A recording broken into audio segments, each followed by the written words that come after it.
There's nothing quite like seeing justice served to officers who are held accountable in the one place they can't escape, the courtroom. You'll be shocked to discover what the last cop did, so make sure to keep watching. I'm an off-duty officer. I thought it was in my apartment. They have concocted a narrative that has zero support. This is the shocking moment when the cop who swore to protect the public faced the immediate consequences when the hammer of justice came knocking at their head. On September 6, 2018, a Dallas accountant, Botham Jean, was in his apartment after hours, minding his own business, when he heard a knock on the door, and what he saw afterward would forever change his life. The following footage is of an officer arriving at his apartment moments later.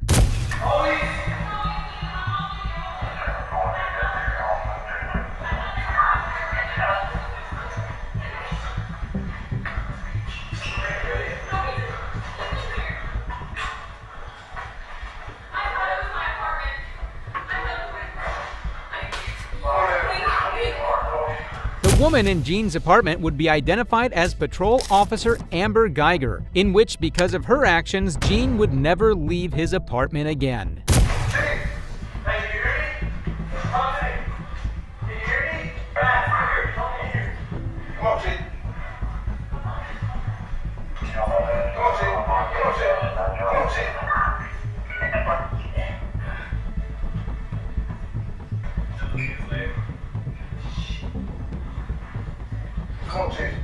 No matter how much the officers tried, it would be of no use. Botham Jean would be pronounced dead on the spot, and Guyger had to answer for what she had done. I'm an off-duty officer. I thought it was in my apartment, and I shot a guy thinking it was my apartment.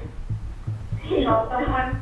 In September of 2019, a year later, instead of being indicted simply for potential manslaughter, Guyger was held on trial for murder instead, as more details of the incident were revealed in the recording.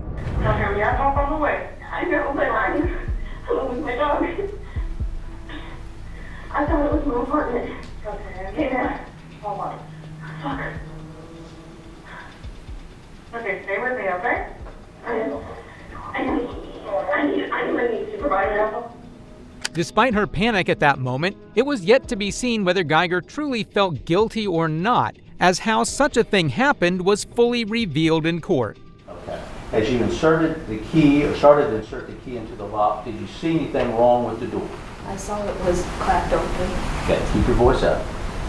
It was cracked open.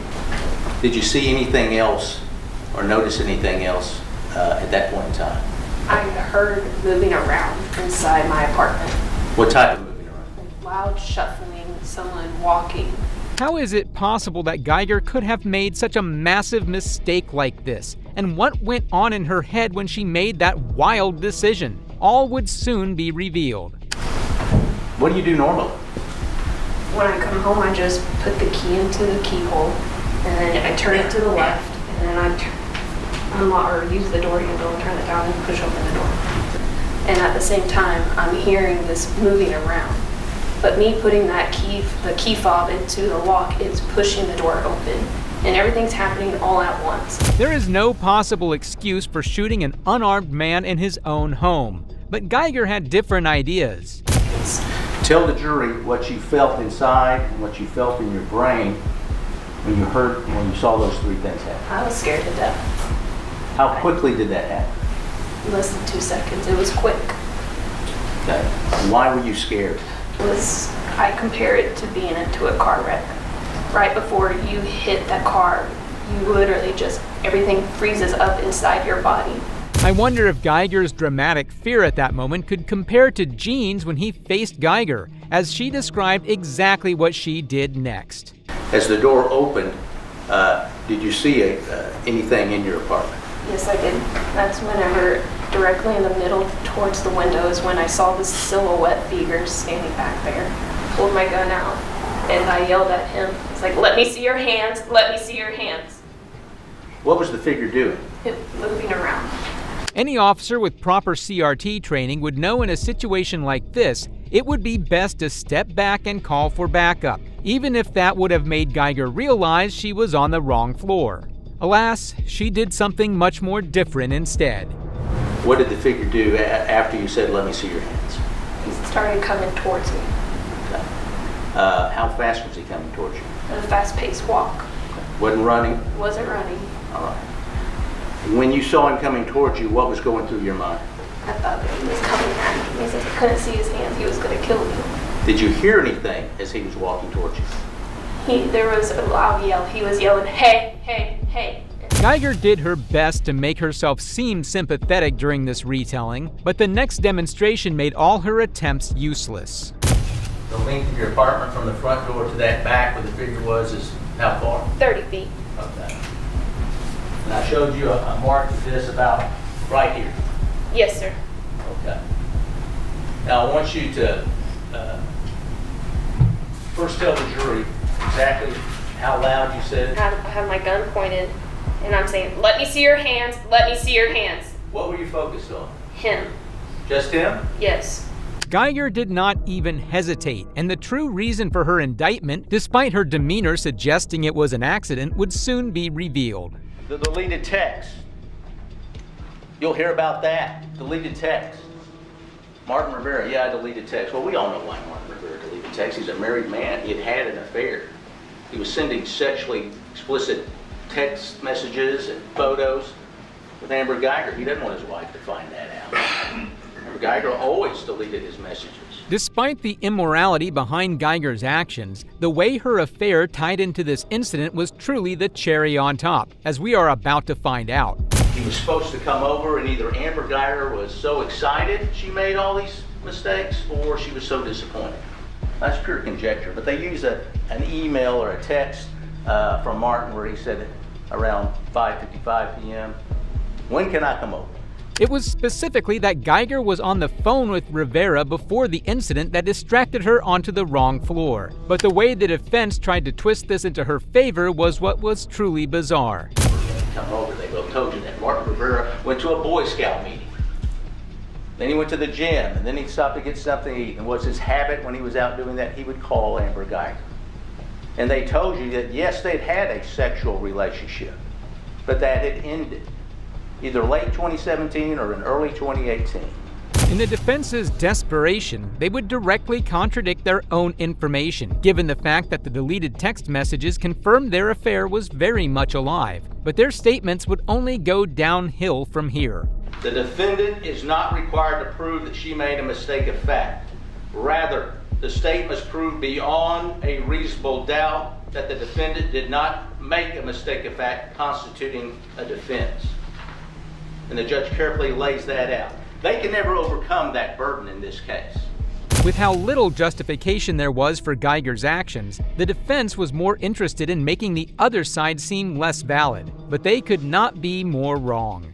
93 people had said they'd gone to the wrong floor. And when they looked at it for the people that lived on the third and fourth floor, 46% of the tenants on the third and fourth floor had an unintentionally parked on the wrong floor. 46%. Are those people unreasonable? Despite the defense's claim that this was a common mistake, none of the occupants in those 93 occasions were shot. But this was just the beginning of the defense's ignorance. What about their own witnesses? You know, we heard on opening statement, Mr. Hermes said Amber Guyger went past 16 apartments. She was on the wrong floor. She didn't see the roof line when she went across the bridge. She missed or didn't see mats that she should have been familiar with. She missed the big chromatic plant or whatever. Should have realized that. She made horrible mistakes. Yet it happens all the time. Whitney Hughes, a witness for them who lived a... People aren't perfect, but most people aren't trained police officers, as the defense would continue to disregard this fact. We brought you other witnesses. Mr. Lipska, who went to the wrong floor and wrong apartment about a dozen times, he told you. Saw a woman sitting on the couch and still didn't realize he was in the wrong apartment. We've heard evidence of doors not working properly, people not being able to find their friends there, the numbers being confused. They're up high, as Whitney Hughes said, up high, not on the door like you normally see. It's confusing, the very design. But not one person assumed it was a burglar and felt threatened. So why did they consider Amber an exception? Unfortunately for the defense, they continued to dig a deeper hole. Because Amber, why are we here? Because your client shot an unarmed man in his own home. Why are we here? We're here because an awful tragedy occurred. An innocent young man lost his life. It's what the law is. And what they have to disprove beyond all reasonable doubt is whether the decisions that she made in entering that apartment and believing that it was her apartment and believing he was an intruder were so unreasonable. To clarify, Gene had been sitting on his sofa eating ice cream and watching a football game when he was shot, despite Guyger's testimony. But if you thought the defense was arrogant for this statement, then you haven't seen anything yet. They are distancing themselves from the law. I think Mr. Fine called it garbage or trash or something like that. We're not here because whether they like the law or not. We're here because you are bound by the law. To think Guyger had the gall not to plead guilty herself, despite her being the only one out of 93 people who made this mistake to end it in tragedy. Unfortunately, the defense would not see it that way. What did they bring you? Sexting and speculation. Everything that they have done has been to try to distract you and trick you from looking at the law in this case, because they know that if you apply it correctly, that Amber Guyger is not guilty. Sexting and speculation. There is no reality where anyone can simply barge in and murder someone and not be found guilty. But the defense was determined to blur the lines of morality. For her to dream of being a police officer, was it unreasonable for her to work full-time and go to college so she could put herself in that position? Was it unreasonable for her to join the Dallas Police Department and go through the academy and receive the training that teaches you how to use deadly force, to receive the training that burglaries are inherently dangerous? It was unreasonable to let someone who can't tell the difference between apartment floors become a cop in the first place. But their shallow arguments wouldn't end there. Prove that. They did not prove that. They brought you some standing operator procedures that we know do not apply. Because this was not a dispatch burglary call. This was not a barricaded person. This was not a situation where you have time to plan. And so September 6th is a day full of ups and downs as far as alertness, because they're going after some armed and dangerous felons. If you don't pay attention, if you're not have a clear understanding what everybody's role is, then a mistake can be made and you could lose your life. So there's all these different levels of alertness. They go to the scene, they're on the perimeter. The defense found nothing wrong with blaming the alert attitude of a cop for Guyger's actions, but had no trouble dismissing the procedures a cop is bound to. But they were about to reach their lowest point yet. They have concocted a narrative that has zero support in the physical evidence. And that is so crucial, is facing the doorway. And so it's reasonable from the evidence and what Amber Guyger told you is this figure that's upright coming at her and he gets shot. And that's consistent with the angle. And that's consistent with him falling right here because he had a rapidly fatal wound. The defense had the gall to blame Gene for reacting to a random woman with a firearm entering his apartment, and their justification for this was even worse. Somehow getting up off the couch, that he would have perfectly navigated the ottoman, walked towards the person that just shot him. So for some reason, he's been shot and somehow stops and falls back. That is preposterous. That is the conjecture that the judge has told you not to engage in. Any person with basic morality would be able to tell that Guyger deserved to go to jail. But the defense was too far gone, especially with their next and last argument. By the Texas Rangers. So the Texas Rangers come in. The Texas Rangers, one of the most elite investigative units in the country. Because he wanted to know, his focal point was her coming to that apartment reasonable? And every step he took of the investigation and everything he did showed that it was. The canvas, was that significant, Ranger Armstrong? Oh yes, it was significant. It seems they forgot it was certainly not reasonable to intrude on someone else's home and then shoot them for it. Despite all their attempts, however, the jury had a different response. The jury having reached a verdict, I will now announce it. We, the jury, find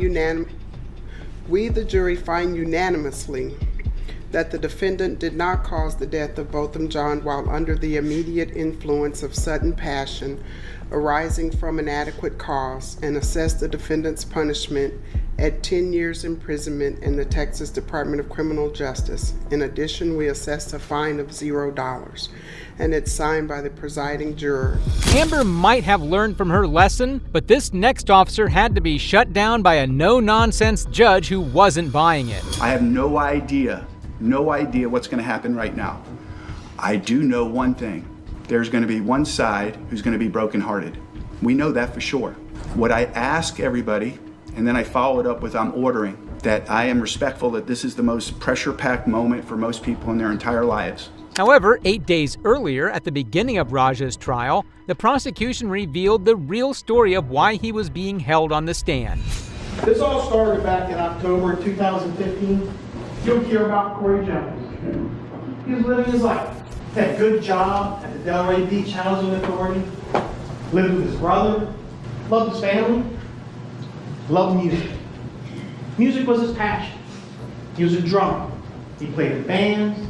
He played at family functions and organizations. And that's what he was doing on a Saturday night, October 17th of 2015. Corey Jones was the victim in this case, and his encounter with Raja became the last moments of his life. He's out at the middle of the night on the side of the road, stranded. And unlike a lot of folks in this world, he was patient, he was nice. All he wanted was some help to get home. You'll hear how he's giving her information just to get the help that he needs. But see, unfortunately for Corey Jones, his bad luck was turning much worse. Because unknown to him, that defendant was on duty. Jones had requested non-emergency assistance, and while waiting, it was Officer Raja who responded. See, he was a police officer at that time in the Palm Beach Gardens Police Department. He was working a detail, a plainclothes detail, where he was supposed to surveil neighborhoods, looking for car burglars. And if he saw anything, he's supposed to call up marked units to come and take care of the issue. And he has supposed to be wearing a tactical vest, like you see on TV, in the news, maybe in person, with big letters that say police across it, so everybody knows who he is. Raja didn't bother with any of these precautions, and instead proceeded to play both judge, jury, and executioner.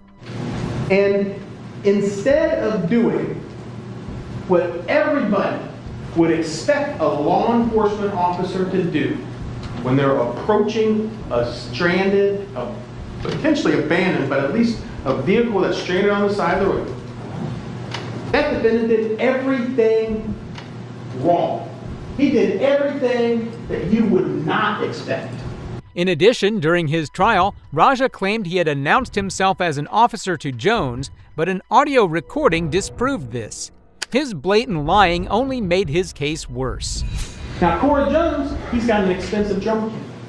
He goes into not the nicest parts of Delray Beach for his job. So he did what any lawful American can do. He purchased a firearm, .380 handgun. You can't even try to create the situation that came about. He got that done 2 days prior to this event.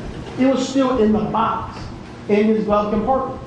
This would serve as a counter to another claim Raja had made, in which he stated his hand was forced due to Jones being armed. Corey Jones knew what was exactly about to happen.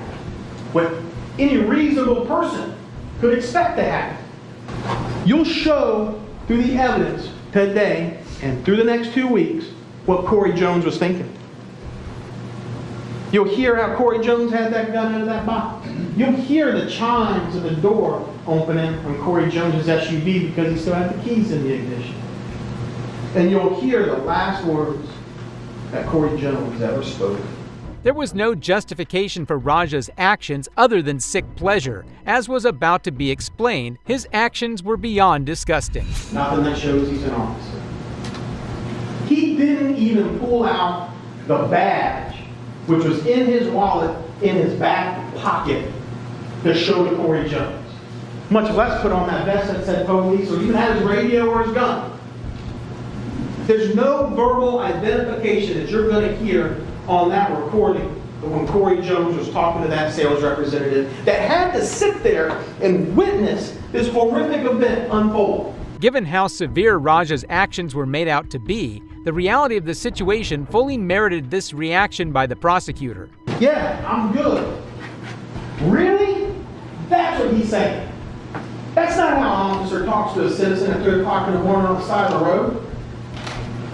But that's how he spoke to what he saw with Corey Jones on the side of that road. Raja had acted more like a street gang thug than a police officer, especially moments before the fatal incident.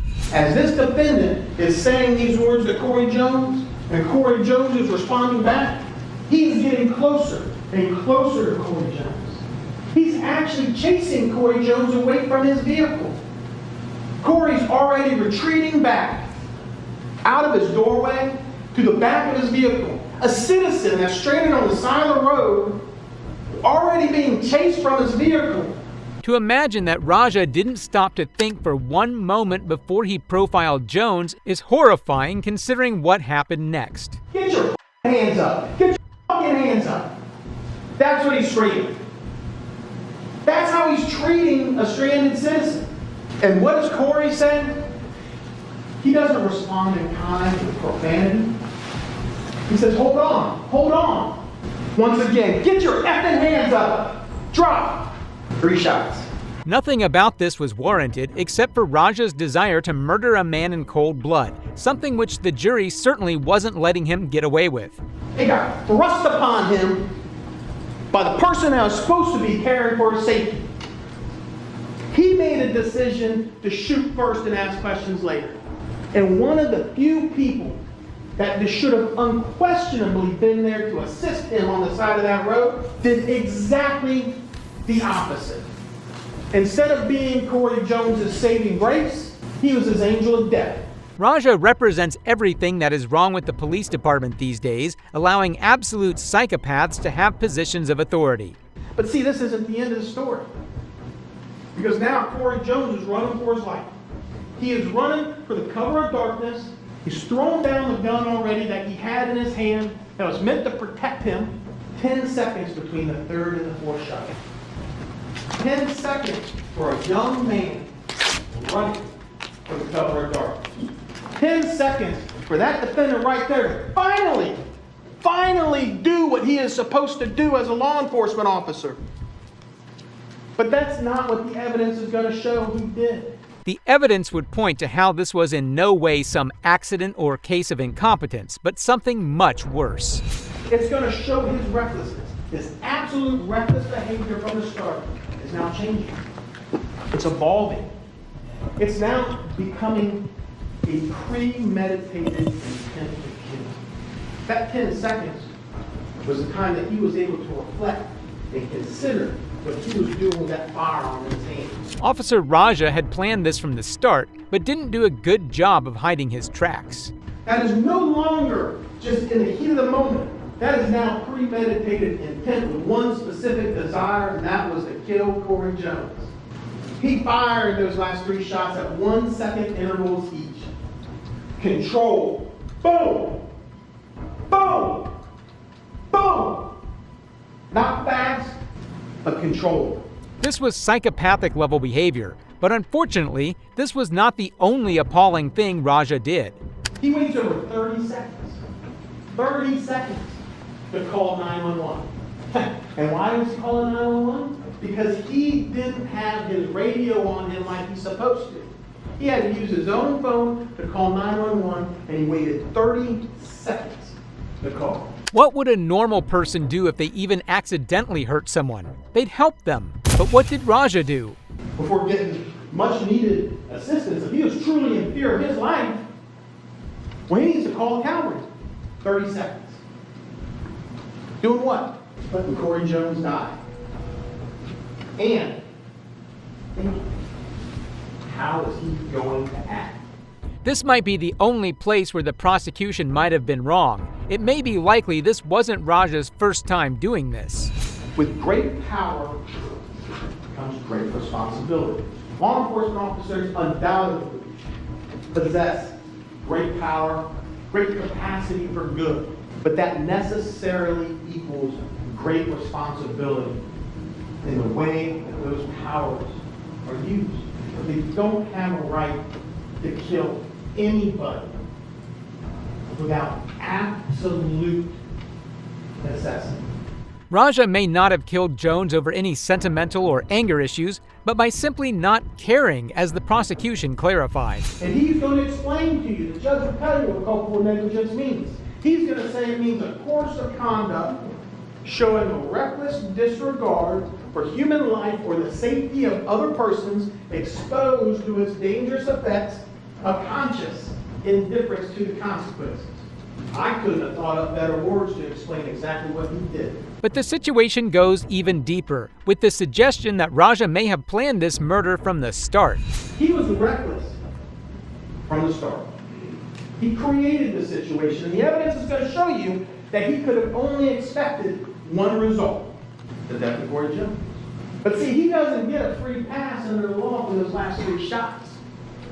The last 3 shots that he waited 10 seconds to deliver, and took 1 second intervals in between each one. The law doesn't give him a free pass for those shots. But even more horrific than this was the exact details of where the bullets hit Jones. Corey was shot through the heart. He actually had his heart destroyed by that bullet, which is horrifically symbolic, saying that this young man lost his life because he lost his heart. You're going to hear a medical examiner come up here, forensic pathologist, and explain to you all the injuries that Corey Jones sustained. He was shot in the back of the arm, the back of this arm, on the right side of the upper arm, and went through right after. He was shot in the right side of his chest, and that bullet ripped through his body, destroyed his aorta, and lodged into his left shoulder. Given the terrifying result of Raja's actions, and given how evil he had been proven to be, his version of events were still disgusting to hear. He says, Corey Jones jumps out of the vehicle immediately. He says, I'm okay. He says, police. And what did Corey do? According to him, during his statement, Corey jumps back and puts the gun at him. And now he's afraid for his life. That's what he says in his statement. That's not what happened. That's not what you hear in the AT&T recorded call from the roadside assistance folks. It seems although Raja may have been a criminal, he certainly wasn't a smart one, as the prosecution ripped into him one final time. We're confident that you're going to agree on the one verdict for which all the evidence will support. And that's a verdict finding him guilty as charged of being a reckless killer and for trying to murder Corey Jones. We're going to ask you to hold him responsible for how he misused that power. And the worst part is, Raja expressed no remorse, and even his family tried to defend his actions. But the judge saw it differently. We, the jury, find as follows. As to count 1, we find a defendant guilty of manslaughter while armed with a firearm as charged in the information. As to count 2, we found a defendant guilty of attempted first-degree murder as charged in the information. If you find a defendant guilty of attempted first-degree murder, you must next answer the following questions. Did the state prove beyond a reasonable doubt that the defendant actually possessed a firearm? Yes. Did the state prove beyond a reasonable doubt that the defendant actually discharged a firearm? Yes. Did the state prove beyond a reasonable doubt that the defendant, in discharging the firearm, actually caused great bodily harm or death to Corey L. Jones? Yes. Alas, something finally good came out of this case, as Raja was forced to face his reckoning. Palm Beach County Judge Joseph Marks imposed a 25-year sentence on both counts Raja was convicted of, ruling the fired police officer will serve the sentences concurrently. However, unlike Raja, some cops are worse, and go to even greater lengths to blame the victims themselves. The defendant acted without considering or being aware of the substantial and unjustifiable risks associated with his conduct. In November of 2021, Kansas City Sergeant Eric Devalkenaere stood trial for a 2019 shooting in which he and his partner fatally shot an unarmed black man, Cameron Lamb, in his own backyard. But it was the way he tried to justify it which was truly despicable. He takes his left hand with the gun, and as he brings it along up and around the left-hand side of the steering wheel is when my focus moves from that weapon to the center of his chest. And still, no information about a crime, no weapon of any kind that were in your mind that you knew about, no information like that at the time. You are now entering private property without a warrant, without probable cause, with your gun drawn. Eric had previously alleged it was necessary to shoot Lamb as he was armed, but as you'll find out, this was far from the truth. As all officers in my situation would have done. Did you have time to get a warrant? No, I did not. Did you have a duty to protect your partner? Yes, I did. And do you believe that you ultimately saved his life? Yes, I do. Despite Eric's confidence, the prosecution revealed the truth of how long it actually took for him to make such a reckless decision. 9 seconds from the time you start to encounter this individual without a probable cause, without a warrant, without knowing what crime, before you pull the trigger. 9 seconds. Before he presents the weapon in a threatening manner, correct? Yes. However, there was a reasonable suspicion to believe that the evidence of the incident had been tampered with. The gun that Eric claimed Lamb had drawn out was actually found in a box inside his staircase. However, the court was not going to let this slide. There are a number of facts in this case that are both aggravating and mitigating, sometimes all at the same time. First and foremost is this undeniable and uncontested fact. Cameron Lamb is dead, and Eric Devalkenaere killed him. That's undisputed. Cameron Lamb was by all accounts a helpful and loving son, brother, father, and friend. It is also undisputed that murdering someone without any suspicion of a crime occurring is the height of evil, and the judge's decision reflected this. Have described him as funny, caring, giving. Miss Gray called him a protector, a jokester, and my favorite of all the ones that I read, not a saint, but our angel. Cameron Lamb's death leaves an irreparable and unfillable void in the lives of his family and his friends, and also in our community. Given the severity of his crime, you would assume Sergeant Eric had a good reason for his actions, but this couldn't be further from the truth. It can't be overlooked that the events of December 3rd of 2019 were initially set into motion by Cameron Lamb, and his decision to chase his girlfriend through city streets at dangerously high speeds, putting motorists and other members of the public at risk. However, those events tragically concluded with the actions of Troy Schwam and the defendant. Pulling up to defendant's house, Sergeant Schwam pulling into the driveway, immediately getting out with his weapon drawn, rapidly moving into the backyard, carport, garage area of the house, and defendant doing the same. Despite Lamb having broken the law, a traffic incident did not warrant the dangerous precautions taken by Eric, and especially not what he did next. Both without taking a breath, without pausing for the briefest of moments to consider where they were going, what they would find when they got back there, whether they were acting lawfully in doing so, and whether there might be some other safer option, without so much as a, "Hey Troy, wait." At any point, Sergeant Schwam and the defendant could have done this.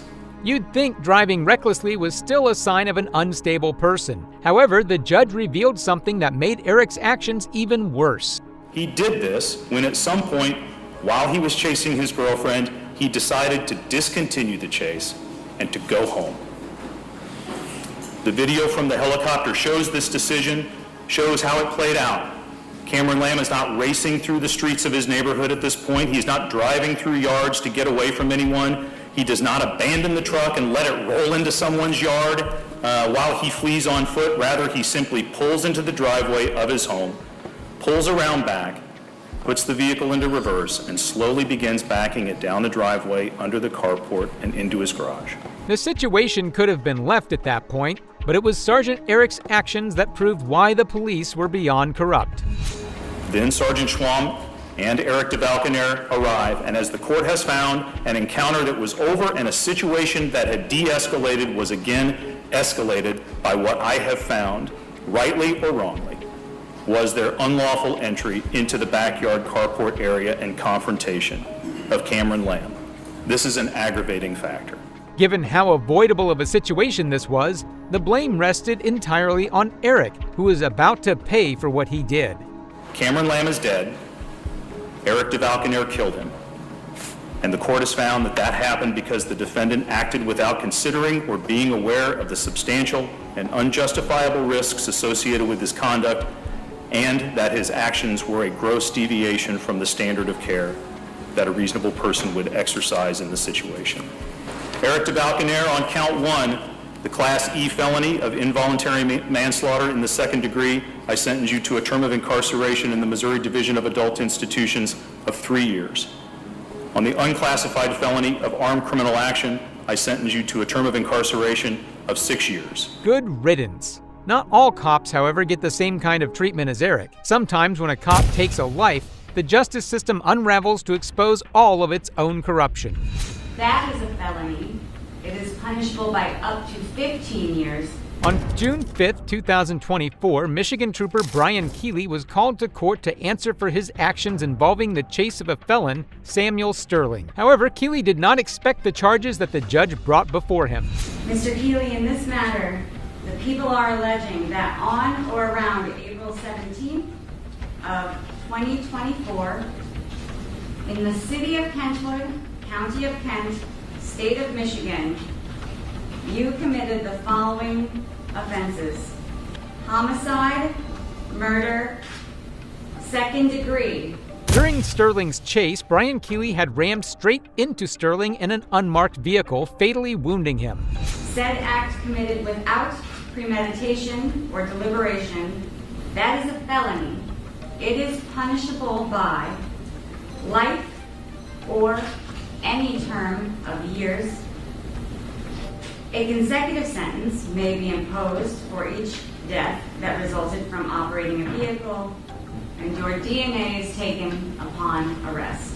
Keeley had served 25 years on the force. You'd think he'd have known better, but this just hinted at his true nature.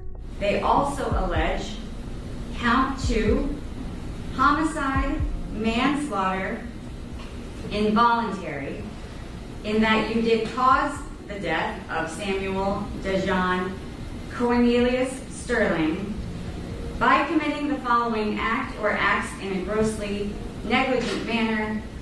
If such a long-standing police officer was allowed to be this unprofessional, what does that say about others? However, he would soon face the consequences. It is punishable by up to 15 years in the Department of Corrections and a fine of up to $7,500 with your DNA taken upon arrest, and a consecutive sentence may be imposed for each death that resulted from operating the vehicle. This was much less than what someone like Keeley deserved, yet he still had the audacity to do the following. Attorney Curtis, how is your client pleading at this time? Not guilty to both charges, Your Honor. The court will enter not guilty pleas in each of these counts, and we will schedule a probable cause conference and a preliminary examination. The purpose of those hearings is for the people to prove that there is probable cause to believe the felony offenses were committed and that you are the individual who committed them. As if it couldn't get any worse, his denial of the severity of his own actions is what would take the case. Bond, Your Honor. Mr. Detective Sergeant Keeley turned himself in and has been cooperating with the investigation and also has been in contact with me almost on a daily basis. I have no concern that he is a flight risk. He is not. He's going to stand for the court and confront the charges. We're not concerned about him leaving the area. We're not concerned about him being a danger to the public, as in the fact that he was in the lawful performance of his duties. Keep in mind, Keeley did this with his own vehicle, not a squad car. But what is revealed next is truly what sealed his corrupt character. He isn't currently working as a trooper or Michigan State Police at this point, so there isn't any concern of him being a danger further to the public as to the operation. He has an exemplary career as a trooper with the Michigan State Police. I'd ask the court to consider at least imposing a PR bond. I think that him being incarcerated would limit our ability to prepare for preliminary examination in this matter. Keeley is defended similarly to rich brats who are forgiven for being good kids, and unfortunately, it begins to work. You're telling me that there are no prior instances of this nature in his history? No, I've reviewed his personnel file, Your Honor. I've talked to, he is a man of faith, attends church regularly, and he is not a person that I am concerned that is not going to appear or is a danger to anyone. Little to no criminal record, and certainly nothing that leads me to believe that there is a risk to public safety that is representative of the conduct alleged in this matter. I do agree. Taking the law into your own hands and taking someone's life should be cause for concern, especially with the way Keeley himself would try to dodge accountability. I understand he is suspended from his duties at this time. Filed for his retirement. The Michigan State Police have released to the media that he has retired from the department, but he was suspended without pay up until the Michigan State Police made that announcement to the media. Finally, we will see the emotional moment when victims of police corruption confront the officer responsible in open court. His expression reveals that he knows his time is up. Yeah, that's it, Sheriff, twice. Just understand with that many counts, it's going to take me a minute or two. You betrayed your city. You caused your lovely wife heartache. Cameron Lamb is dead. Eric Devalkenaere killed him. Some cops are scum. Think their badge gives them a free pass to commit crimes. But the courtroom has other plans. In this video, we'll look at moments when dirty cops get owned in the court, starting with a case where a fake cop happened to be trolling the street till he came in front of a judge. God, not him again. In May 2021, Jeremy DeWitte was arrested by police officers and brought in front of a judge. However, it was far from his first interaction with the cops that had gone into the wrong direction. What's wrong? I'm sorry? You guys law enforcement? Are you okay? I'm great. Are you law enforcement? I'm asking you a question. Are you okay? If you're not law enforcement, I'm not stopping for you. Listen, if you keep going, we'll figure it out real fast. Let's figure it out real fast. Florida Statute 316, 1974 says we have the right of way with emergency vehicles. You need to sit tight, sir. No, I don't. You need to sit tight. Answer my question. I'm videotaping everything right now. I'll get your tag number. If you continue the way you are, we'll have to take care of the situation. I need you to sit tight. Would you let me speak? Let's figure it out real fast. Not only is he not a real police officer, but he's also downright threatening people for questioning his made-up authority. This guy seems like an absolute nutcase. We're with Metro State, and we're a state-certified agency. You sit right there, please, sir. Thank you. Can you write me a citation? Excuse me. Come on, man, get out of the way. I gotta deal with this. Move. Sit tight, sir. Please don't continue. Hey, hey, boy. Instead of calling it Metro State, he should have called it Mental State with the way he's behaving. This guy is the most insane and hilarious person I've seen in a while on this channel. Last vehicle's 97. Last vehicle's 97. Motor one's moving.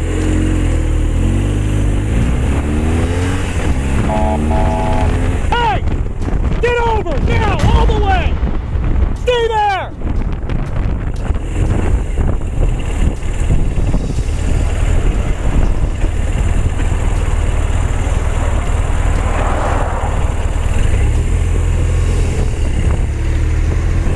You!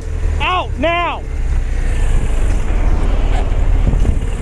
Where are the real police, and why are they letting this guy harass normal citizens for no reason? He needs to be taken off the streets because no way would I tolerate a fake police officer telling me what to do.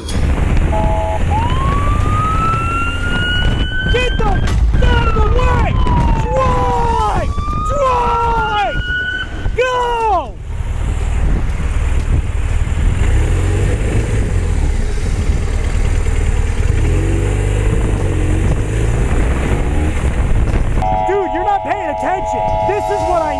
Stay there! What are you directing, dog? What are you directing, dog? I was trying to move that car back. Stop f***ing arguing.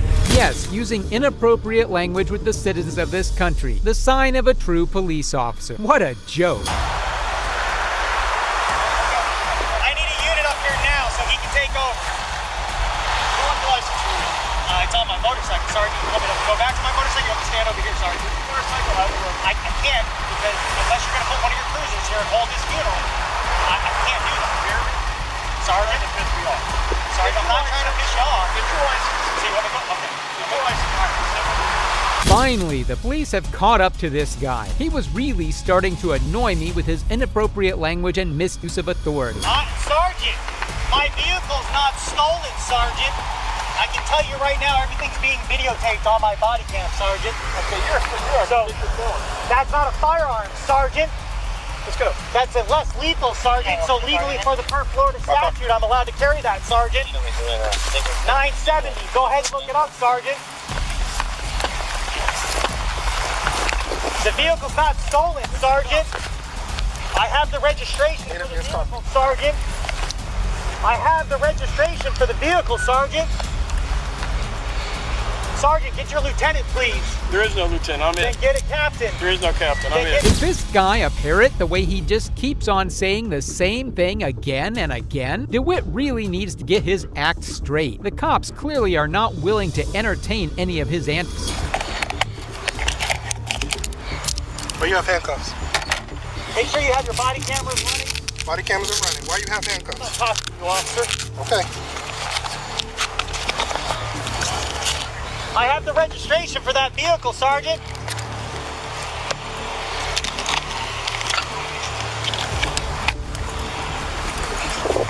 I want everyone on this scene with their body cameras rolling. Wow, so this guy has handcuffs too? That's kind of weird. Is he really that delusional that he thinks he has the power to arrest people? Pass on a double yellow. I stayed inside the double yellow, which is legal for us in the state of Florida, per Florida escort. I can pull the statute as well. If somebody gets zero, get with him and explain to him that's less lethal, and per Florida statute 960, we can have that. He's saying I stole the bike. But it's registered to the company. But you're 15 in me and you're holding me here in front of all these people. We could have done this professionally, not like children. Just because you don't like me and you have a history with me doesn't authorize you to treat me like shit, Sergeant. Treating you like shit. You are, Sergeant. Ah, yes, of course they have a history with him. With how comfortable he was roaming on the streets, telling everyone around, I should have known this wasn't his first time committing such an act. Honda was stolen, and we got the tag back from the Orange County Sheriff's Office, and then we registered it to that motorcycle. And that motorcycle has that tag. And the Department of Motor Vehicles issued the registration sticker for that tag. Huh? All right. In the car, dude. You just chill. If it's an issue, we'll figure it out. But you screaming and yelling isn't going to change that. Okay? Well, pulling me out and putting me in cuffs and doing this. When your car is, when it shows signal 10, stolen, it's a felony. That's how it's done. Registration. And I have the registration on my phone, but you guys are refusing to listen. This guy pretends to be an officer, but doesn't even know the law. If the tag comes back as stolen, it's a felony, plain and simple. For some weird reason, he can't seem to get that in his head.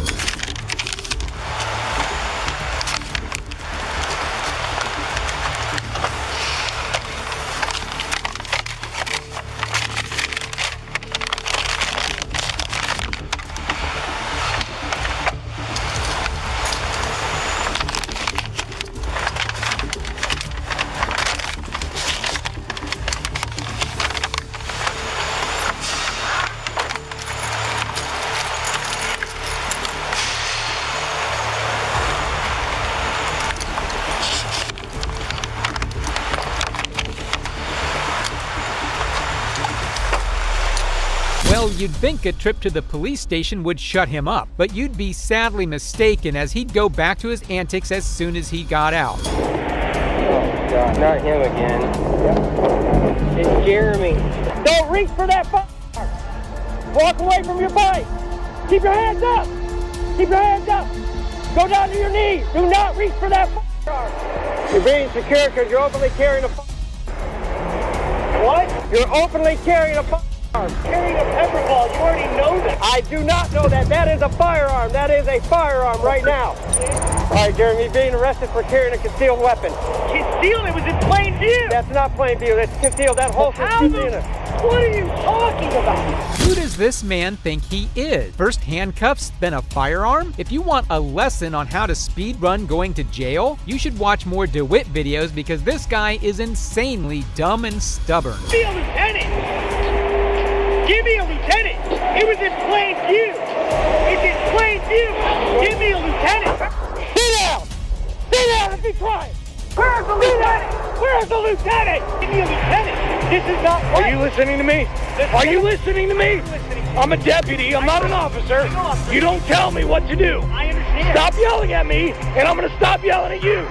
Do not yell. Do not raise your voice at me. Yes, sir. Do you understand? I understand. You've already asked the sergeant for a lieutenant.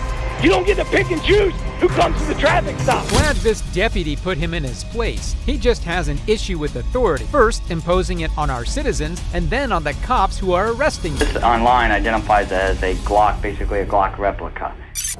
Can you show me on here anywhere, I mean, I don't know why you'd have a light on a less lethal, but can you show me anywhere on here where it gives anybody the idea that this is not a...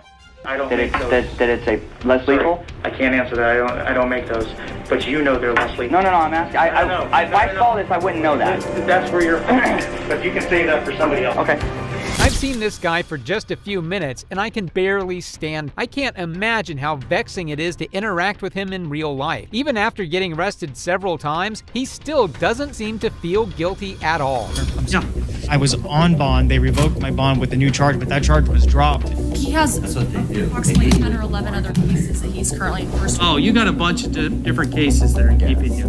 Right. Jeremy DeWitte was released on bond, but is yet to stand trial for impersonating a police officer, for which he could be looking at a potential 5-year sentence. Unlike this case, in this next case, the guy committing the crimes happened to be an actual cop, and the reason for which he was in court was much more horrifying. Just understand with that many counts, it's going to take me a minute or two. On July 13, 2021, former cop Zachary Wester found himself in court in front of a judge waiting for a verdict on his crime. The most surprising part? He was facing 67 charges of racketeering and could see serious jail time. It appears to be an illegal narcotic. Do you know anything about that? I do not. Have you ever seen this before? No, what is that? I'm just trying to figure out how that stuff got in your car. This is a case about an abuse of an incredible power, about the abuse of the incredible trust that we all put, and we have to put, in law enforcement. I despise cops who exercise their power illegally, and this cop is no different. Imagine how many innocent civilian lives this single cop has ruined. All right, now here's what we're going to do. I'll bring the jury in. The bailiff will bring me the verdict form. I will review the verdict form. There are over 60 counts, so it's going to take me a couple minutes because it's my responsibility to make sure that the verdict form is completely filled out, signed and dated. So please give me a second to go through that verdict form to make sure it is correct. If it's not correct, then I'll have to bring the attorneys up and we'll have to talk about how we're going to deal with it. But just understand with that many counts, it's going to take me a minute or two to go through it before I hand it to the clerk. I think the fact that the judge mentioned it to take him a couple of minutes to get through the charges is the most horrifying fact for me. An officer of the law with 6+ charges on him is terrifying. I'll ask the clerk to go ahead and publish the verdict.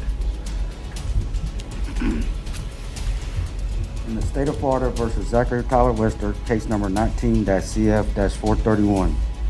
We, the jury, find as follows as to the counts charged and the information. Count 1, guilty of racketeering as charged. Count 2, not guilty. Count 3, not guilty. Count 4, not guilty. Zachary was found guilty on 19 of his 67 charges. He's been convicted of 3 counts of official misconduct, 3 counts of fabricating evidence, 4 counts of possession of a controlled substance, 3 counts of possession of paraphernalia, and 2 counts of false imprisonment, along with his 19 counts of racketeering. Wester, 28, was sentenced Tuesday to 12.5 years in state prison in connection with 19 guilty verdicts handed down in May. Like in this case, this next cop was also given a severe punishment for his transgression. Caused your lovely wife heartache? On January 28, 2015, a 58-year-old man by the name of Floyd Dent was driving around when he was stopped by Officer Melendez for a minor traffic offense. However, the actions that Melendez chose to take from there end with him being punished. January 28, 2015, where his life changed forever. He was stopped by the defendant, a then Inkster police officer, and his partner, Officer Zelenowski. Mr. Dent was stopped for a minor traffic offense and ordered out of his vehicle. With his hands extended out of his driver's window, he was grabbed out, thrown to the ground, and struck 16 times in the head by the defendant. These types of scum are what defame our police force. They exercise their force illegally on the very people they're supposed to protect and then act a victim. Pathetic. The responding police officers arrived as the defendant is wrestling the defendant to the ground. Mr. Dent was struck, kicked, and tased while on the ground by what appeared to be a group of angry, anxious police officers that celebrated after the defendant was beaten and cuffed.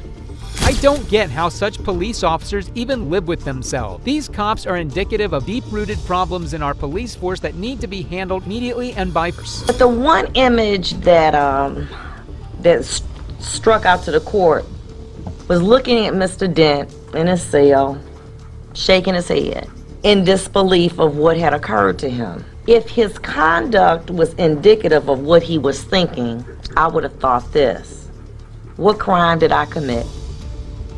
Being a black man in a Cadillac, stopped for a minor traffic offense by a group of racist police officers looking to do an... Well, Melendez is one of the stupidest officers I've ever seen. How do you commit such an act on camera and expect to get away with it? He's done himself for life. He'll never be seen the same way again. The purpose of it was to harass and degrade a motorist in Inkster. The man chosen for your game was Floyd Dent, a black man. The game went like this. Let's follow a car in a known drug area, and based on your years of training experience, you knew that the motorist would likely be a black person, no license, armed with a vehicle.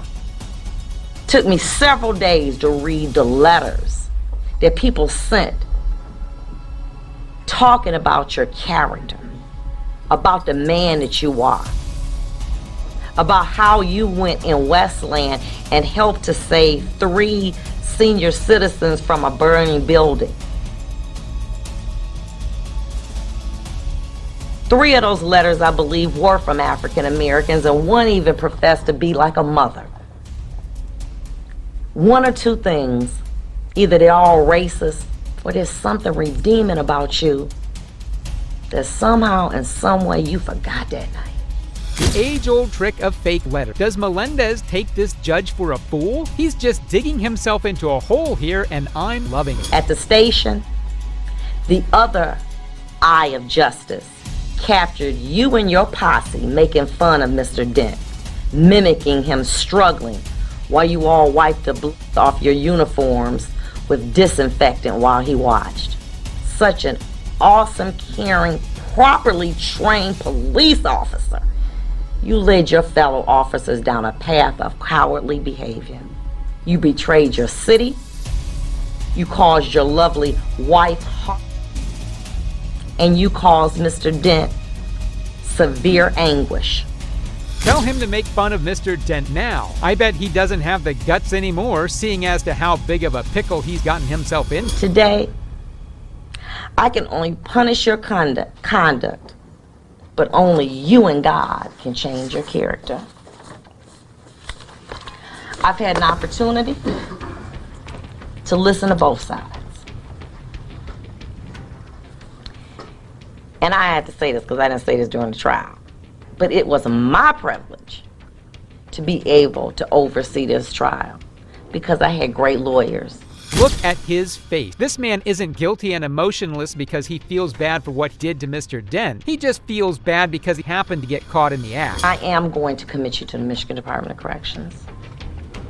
However, after weighing the allegations in this particular matter and looking at all the circumstances, including what you've done and who the person I really believe that you are, I'm going to commit you to the Michigan Department of Corrections as to count 1 for no less than 13 months, no more than 10 years. As to count 2, I'm going to give you 90 days credit for time served and close it out. The court's going to give you 85 days for credit. You have 42 days to appeal my decision. That concludes this matter. Thank you. He should be glad he only got this much time. He deserves to be put behind bars for a long time. I am truly sorry that you believe my actions were unjust. Please have faith in your law enforcement officers, for many of them would risk their life for yours. Melendez even went as far as to claim that he suffered from PTSD, but honestly, I don't buy it, and neither did the judge, so Melendez's plea was not entertained. William Melendez apologized to Dent, the community, and his family shortly before he was sentenced Tuesday to 13 months to 10 years in prison. Like in this case with Officer Melendez being sentenced for his wrongdoing, this next officer also failed to get away with his crimes as his case came before a righteous and no-nonsense judge. Cameron Lamb is dead. Eric Devalkenaere killed him. On December 3rd, 2019, Eric Devalkenaere was alerted to a crime committed by Cameron Lamb. However, once he arrived at Cameron's property, everything seemed to go horribly wrong and he landed himself in court for his actions. And the parties have a right to expect that no matter what I hear, I will only consider factors that are appropriate and that I will disregard those that are inappropriate. And that is what I've done here, and as a result, I've concluded as follows. There are a number of facts in this case that are both aggravating and mitigating, sometimes all at the same time. First and foremost is this undeniable and uncontested fact. Cameron Lamb is dead. And Eric Devalkenaere killed him. That's undisputed. I really like this judge. He's getting straight to the facts. No BS, no irrelevant information at all. This is how all judges should be. Cameron Lamb's death leaves an irreparable and unfillable void in the lives of his family and his friends and also in our community. Also, as I'm weighing all these facts, it can't be overlooked that the events of December 3rd of 2019 were initially set into motion by Cameron Lamb and his decision to chase his girlfriend through city streets at dangerously high speeds, putting motorists and other members of the public at risk. I love the judge's objectivity. No bias, not that I can say that about many judges that I get to see on this channel. Pulling up to defendant's house, Sergeant Schwam pulling into the driveway, immediately getting out with his weapon drawn, rapidly moving into the backyard, carport, garage area of the house, and defendant doing the same. Both without taking a breath, without pausing for the briefest of moments to consider where they were going, what they would find when they got back there, whether they were acting lawfully in doing so, and whether there might be some other safer option, without so much as a "Hey Troy, wait." At any point, Sergeant Schwam and the defendant could have done this. These cops never think in the moment. They always end up regretting it when they end up in front of a judge. Sad truth is, their actions can't be taken back and their victims can't be brought back. Eric Devalkenaere is not Derek Chauvin, who murdered George Floyd. Eric Devalkenaere is not one of the 3 men in Georgia convicted of running down and murdering Ahmaud Arbery. This is a mitigating factor. Defendant has no prior criminal history. His ORAS scores him as a low risk in all categories. Defendant's history as a police officer, husband and father, friend and colleague is also a mitigating factor that I have taken into account, as his father asked me to do, which I was already going to do, and that is to consider the totality of the circumstances. This is how a professional judge is. Completely objective, takes all factors into account, and doesn't let emotion sway him. If we had more people like him in our judicial system, I'm sure it would be a lot better than it is right now. Have demonstrated he has not hesitated to immediately take action when he believed the circumstances surrounding him warranted it. And this trait has generally served him and others well. It also failed him, as it did on December 3rd of 2019.